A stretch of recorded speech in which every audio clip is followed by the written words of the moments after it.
Hello student, a very warm welcome to all of you. Today we will continue our chapter that is circle for class 9th. In this chapter we have just discussed 2-3 theorems, है ना?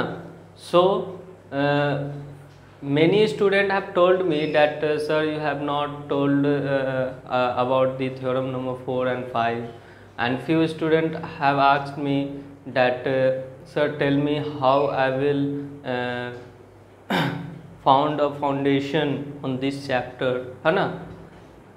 So I'll tell that student that if you want to have a base on the circle, so you should know all the theorems of this chapter. Okay? मतलब इस chapter का सारा theorem आपको known होना चाहिए, तब जाकर आप सर्कल के सारे क्वेश्चंस को डील कर पाइएगा. ठीक है, तो हम लोग थ्योरम्स को प्रूव कर रहे थे, है ना? तो थ्योरम्स को प्रूव करना नेसेसरी नहीं है, थ्योरम को जानना नेसेसरी है. इसलिए आज की वीडियो में हम सिर्फ थ्योरम को डिस्कस करेंगे कि क्या कहता है. ठीक है ना? So we have done that two circles are congruent if and only if they have equal radii. तो दो सर्कल आपस में कॉन्ग्रेंट होंगे कब? जब दोनों सर्कल का रेडियस सेम होगा. Second theorem is equal chords of a circle subtend equal angles at the centre. It means कि two equal chords will subtend equal angle at the centre, है ना? मतलब कि दो कोड जो होंगे वो आपस में इक्वल हैं, अगर है तो सेंटर पे जो एंगल बनेगी उस कोड द्वारा, है ना, तो वो दोनों क्या होगी? आपस में इक्वल होगी. जस्ट इसका कन्वर्स है, if the angle subtended by two chords at the centre of circle are equal then the chords are equal. अगर एंगल जो सबटेंड हो रही है वो आपस में इक्वल है तो कोड भी आपस में इक्वल होगी. If two arcs of a circle are congruent, then the corresponding chords are equal. ठीक है, मतलब कि कोड हम लोग बनाते हैं तो कोड से हमारा एक छोटा सा आर्क बनता है ना, तो वो दोनों आर्क आपस में अगर कॉन्ग्रेंट है तो वो दोनों कोड क्या होगी? इक्वल होगी. जस्ट इसका कन्वर्स है, if two chords of a circle are equal then their corresponding arcs, that is minor arc हो, major arc हो, है ना, सेमी सर्कल हो, आर कॉन्ग्रेंट होगा, है ना? कॉन्ग्रेंट है तो कोड इक्वल होगा. कौन कॉन्ग्रेंट है? आर्क, है ना? तो आर्क अगर आपका कॉन्ग्रेंट है तो कोड क्या हो जा रही है? इक्वल हो जा रही है. अगर कोड इक्वल है तो आर्क भी इक्वल हो जाएगी. Theorem number 6, the perpendicular from the center of circle to a chord bisect the chord. Centre से जब कभी भी हम परपेंडिकुलर गिराते हैं किसी कोड पे तो वो कोड को क्या करती है? बाइसेक्ट करती है. Converse of theorem number 6 that is theorem number 7, the line drawn through the centre of a circle to bisect a code is perpendicular to the code, है ना? Theorem number 8, that equal chords of circle are equidistant from the center. मतलब दो code आपस में equal है तो उन दोनों का जो डिस्टेंस होगा सेंटर से वो भी क्या होगी? सेम होगी. The chords of a circle which are equidistant from the center are equal, है ना? मतलब सेंटर से अगर डिस्टेंस कोड का इक्वल है तो कोड भी आपस में क्या होगी? इक्वल होगी. फिर थ्योरम नंबर 10 है, there is one and only one circle passing through 3 given non collinear points. ठीक है, इस पे क्वेश्चन बेस्ड एक्सरसाइज में थ्योरम नंबर 10 का कंसेप्ट है. Question number 11, prove that two different circle cannot intersect each other at more than 2 points. तो हम लोग जानते हैं कि कम से कम 2 पॉइंट पे नहीं 3 पॉइंट हम लोग अगर लेते हैं 3 non collinear point, 3 non collinear point, और इन तीनों नॉन कोलिनियर पॉइंट को जब हम ज्वाइन कराते हैं तो एक सर्कल बनते है ना। तो सिंपली मान के चलो कि दो सर्कल है हमारे पास, दोनों सर्कल तीन नॉन कोलिनियर पॉइंट पे इंटरसेक्ट कर रही है, मान लिया, अज्यूम कर लिया। तो आपको क्या लगता है कि एक हमारे पास दिया हुआ है set of points of non collinear, तो सर्कल आप बनाइएगा, दूसरा सर्कल भी बनाइएगा तो एक दूसरे पर लाई करेगा, मतलब यूनिक सर्कल बनेगा। तो जो हम अजम्पशन कर रहे हैं वो रॉन्ग है ना, इसलिए वो मोर देन 2 पॉइंट पे इंटरसेक्ट नहीं करेगी। ठीक, फिर थ्योरम नंबर 11 क्या है, ऑफ एनी टू कोड of circle so that the one which is larger near to the centre. ठीक है, तो सिंपली बोला जा रहा है कि दो कोड है, एक बड़ा है दूसरा छोटा है, तो जो बड़ा कोड होगी वो सेंटर के नज़दीक होगी, है ना, हमेशा जो बड़ा कोड होगी वो सेंटर के नज़दीक होगी, और जो छोटा कोड होगा वो सेंटर से उसका डिस्टेंस ज़्यादा होगी।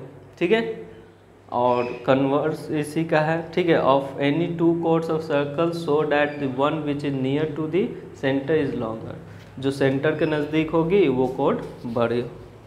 Theorem number 13, if two arc of a congruent circles are congruent then the corresponding chords are equal.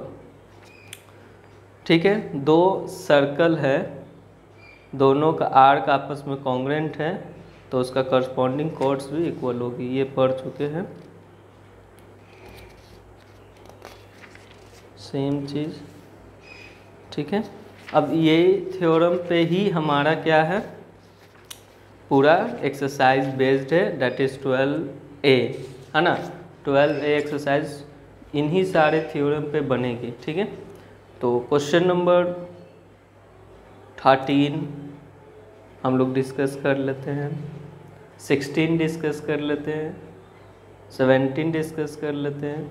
ठीक है, तो देखो क्या है, क्वेश्चन नंबर 13 है, two equal circle intersect in P and Q, a straight line through P meets the circle in A and B, prove that QA is equal to QB. See, we have two equal circle.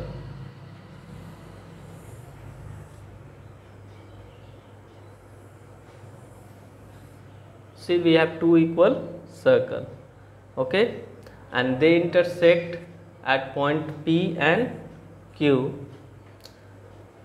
So we have a line through P, है ना, and join that line to Q. ठीक है ना, arc है,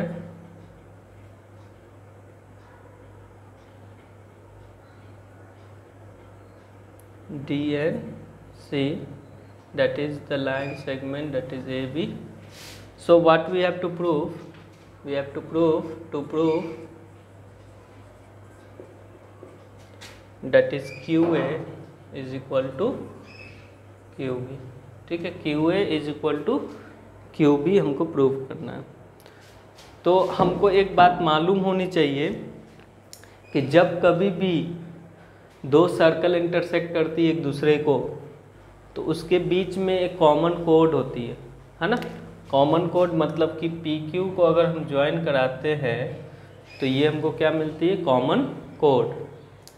तो आप देख सकते हैं सर्कल में कि एक सर्कल है हमारा ये, इस सर्कल में PQ कोड है और PCQ is the arc, PCQ is the arc, और इक्वल कोड है दोनों सर्कल का। तो क्या हो जाएगा, यहाँ पे दोनों आर्क आपस में इक्वल हो जाएगा। कोड दोनों सर्कल का इक्वल है ना, क्योंकि इस सर्कल का भी कोड PQ है, इस सर्कल का कोड PQ है। दोनों सर्कल का कोड PQ है तो आर्क भी दोनों आपस में क्या हो गया, इक्वल हो गया। आर्क इक्वल है तो angle subtended by PCQ, this angle is equal to angle Q B A, ये है ना। अब हम देख सकते हैं हमारे पास एक ट्रायंगल है that is A Q B. A Q B एक ट्रायंगल है, उस ट्रायंगल में हमारा मान लो base A B, A B is the base, तो बेस एंगल्स आपस में इक्वल है, तो अपोजिट साइड्स भी क्या होंगे, इक्वल होंगे। तो हमारा hence it is prove that Q A is equal to Q B. तो इस तरह हम लोग इसको बना लेंगे, ठीक है। आप लोग स्टेप्स लिख लीजिएगा जो हम लोग बोले।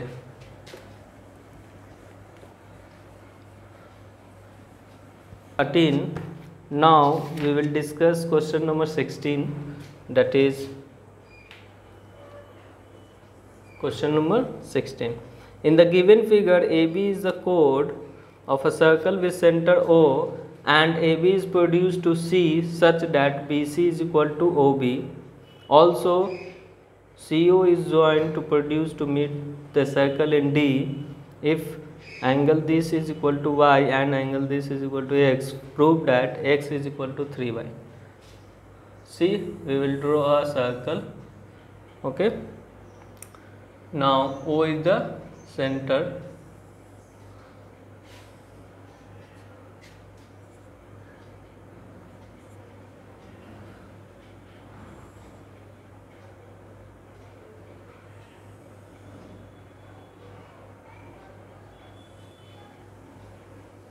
See, we have A, B, C, O, D. Okay, this is our x and this is our y.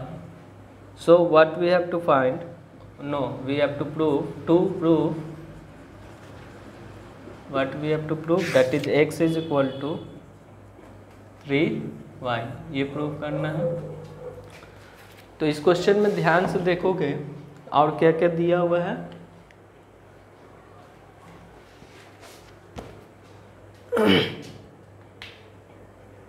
Given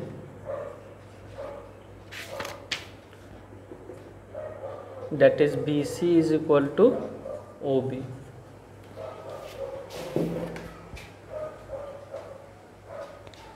See, we have BC is equal to OB. This side is equal to this side. तो equal sides का opposite angles क्या होंगे, equal होंगे। मतलब proof में हम क्या लिख सकते हैं, इन ट्राइंगल OBC, है ना, OB is equal to BC, therefore angle BOC is equal to angle BCO, that is Y। तो ये एंगल भी हमारा क्या हो गया, Y। ये Y हो गया, ये Y हो गया, ठीक। Now we have that is OA is equal to OB. OA is equal to OB. So what we can write, this angle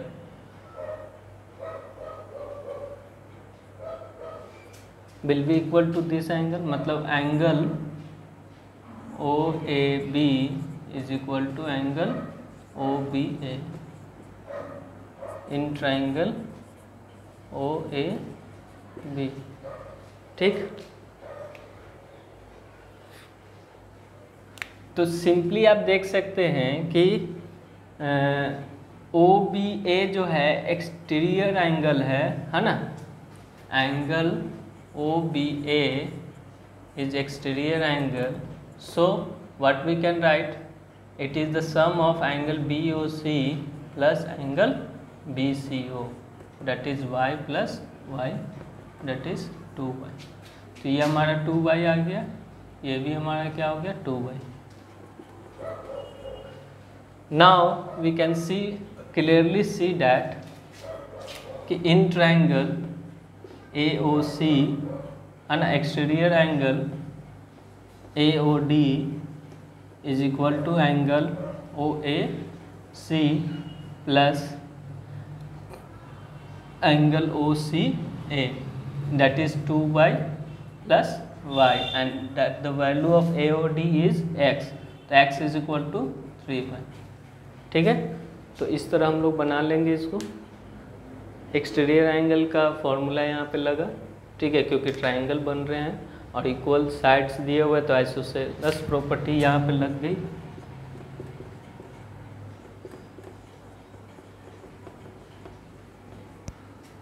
ठीक, यहाँ भी आइसोसेलेस प्रॉपर्टी लगी। तो ये क्वेश्चन नंबर 16 था। ठीक है, अब हम लोग क्वेश्चन नंबर 17 को डिस्कस कर लेते हैं। See, we have question number 17, that is AB and AC are two chords of a circle of radius r such that AB is equal to twice AC. If P and Q are the distance of AB and AC from the center, then prove that 4Q square is equal to P square plus 3R square. See, we will draw a diagram. We will draw a circle with radius r. We have two chords. One is A, B and another is AC. So don't be confused because common vertex दिया हुआ है that is A, तो आपको एक AB and AC draw करना होगा। एक common vertex है, सेंटर है O, ठीक है। तो सिंपली आप देख सकते हैं कि यहाँ से इसका डिस्टेंस दिया हुआ है और यहाँ से इसका डिस्टेंस दिया हुआ है, तो ये OM मान लेते हैं और इसको ON मान लेते हैं। ठीक है,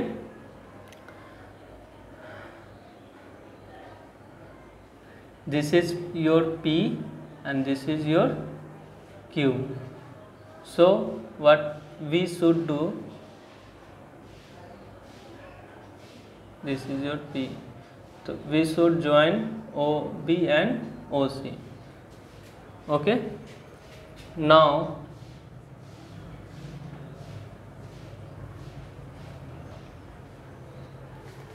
what we have, see, we have two chords, है ना, that is the relation is given, है ना, that is AB is equal to twice AC.